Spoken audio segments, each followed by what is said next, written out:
Selama periode arus balik Lebaran, khususnya pada tanggal 23 hingga 25 Maret 2026, hujan dengan intensitas ringan hingga lebat masih terjadi di sejumlah wilayah Indonesia.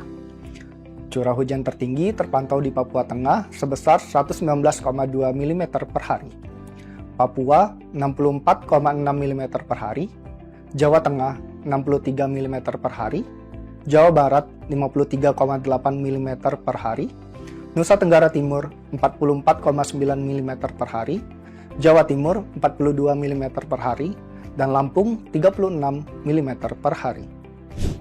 Kondisi ini dipengaruhi oleh masih aktifnya gelombang Rossby ekuatorial dan MGO spasial yang aktif di timur Indonesia. Adanya pola pertemuan serta perlambatan angin di beberapa wilayah, serta pemanasan yang cukup kuat pada siang hari yang mendukung pertumbuhan awan konvektif.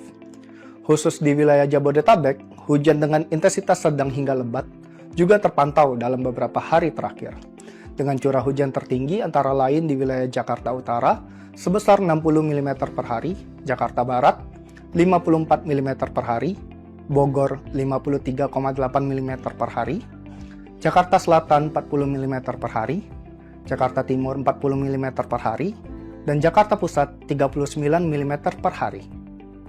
Pada episode kali ini, kita akan membahas periode arus balik masih diwarnai potensi hujan di berbagai wilayah di Indonesia. Bersama saya Abdillah, berikut kita simak informasi selengkapnya. Sobat BMKG, dalam sepekan ke depan, kondisi cuaca di Indonesia masih dipengaruhi oleh dinamika atmosfer skala global, regional, dan lokal.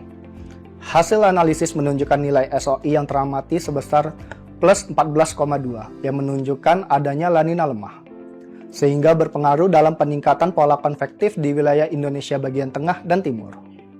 Peningkatan aktivitas konvektif tersebut diperkirakan diperkuat oleh aktifnya MGO secara spasial pada tanggal 27 hingga 28 Maret 2026. Gangguan fenomena MGO secara spasial diperkirakan aktif di wilayah Samudra Hindia Barat Aceh hingga Kepulauan Nias, Laut Arafuru, sebagian besar Pulau Papua, dan perairan utara Papua. Kombinasi fenomena tersebut berpotensi meningkatkan pertumbuhan awan hujan dan curah hujan, terutama di beberapa wilayah perairan dan daratan di Indonesia.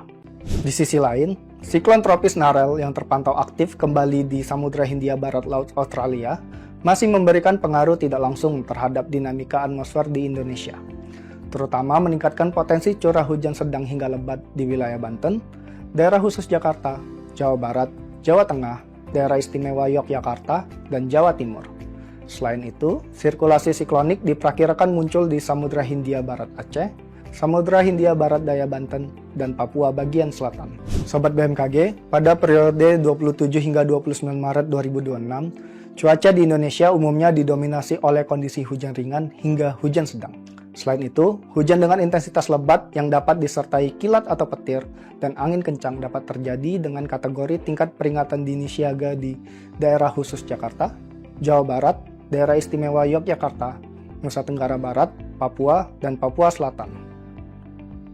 Selanjutnya, pada periode 30 Maret hingga 2 April 2026, cuaca di Indonesia umumnya didominasi hujan ringan hingga hujan sedang.